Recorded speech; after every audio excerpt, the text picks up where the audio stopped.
মাত্র 5 মিনিটে কোনো রকম গরম পানির ঝামেলা ছাড়া ভুঁড়ি পরিষ্কার। সামনেই আসছে কোরবানির ঈদ, আর কোরবানির ঈদে ভুঁড়ি পরিষ্কার করা নিয়ে কম বেশি সবাই ঝামেলায় পড়ে থাকেন।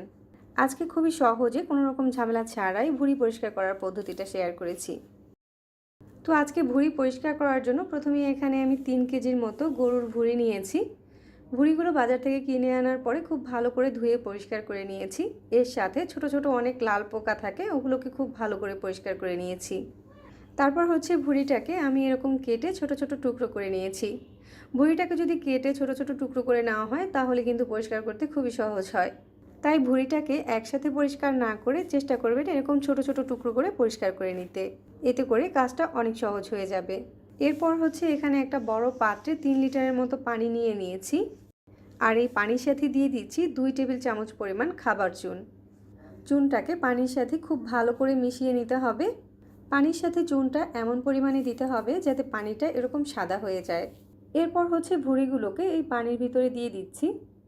এখানে পানিটা এমনভাবে নিতে হবে আপনি যেই পরিমাণে ভুঁড়ি এর ভিতরে দিবেন পুরোটা ভুঁড়ি যাতে পানির ভিতরে ডুবে থাকে। একটা হাতল দিয়ে ভুঁড়িগুলোকে পানির ভিতরে ডুবিয়ে দিচ্ছি।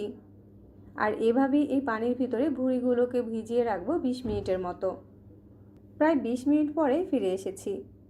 এবার একটা ভুঁড়ির টুকরো আমি পরিষ্কার করে দেখাচ্ছি। একটু লক্ষ্য করলেই দেখতে পাবেন ভুঁড়ির টুকরোটাকে আমি হাত দিয়ে সামান্য এভাবে একটু ডলা দিলেই কিন্তু ভুঁড়িটা খুব ভালোভাবে পরিষ্কার হয়ে যাচ্ছে, একদম ধবধবে সাদা হয়ে যাচ্ছে।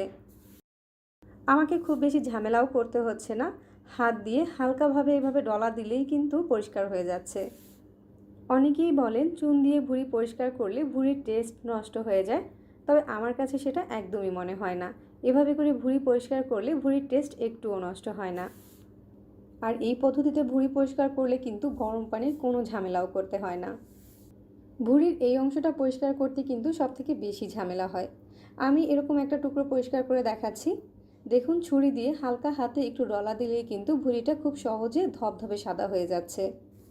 ভুঁড়ি পরিষ্কার করার আরও 2টা পদ্ধতির ভিডিও আমার চ্যানেলে আছে, চাইলে ওগুলোও দেখে নিতে পারেন। আর আপনাদের কাছে সবচেয়ে কোন পদ্ধতিতে ভুঁড়ি পরিষ্কার করলে সহজ বলে মনে হয় আমাকে কমেন্ট করে জানাতে পারেন। এই তো এখানে আমি খুবই সহজে বেশ কিছু ভুঁড়িকে একদম ধবধবে সাদা করে পরিষ্কার করে নিয়েছি। দেখে নিশ্চয়ই বুঝতে পারছেন এই পদ্ধতিতে ঠিক কতটা সুন্দর করে ভুঁড়িগুলোকে আমি পরিষ্কার করে নিয়েছি। ভুঁড়ির টুকরোগুলোর উল্টো পাশে কিছুটা ময়লা লেগে থাকে। এবার এই ময়লাগুলোকে হাত দিয়ে এভাবে করে টেনে পরিষ্কার করে নিতে হবে।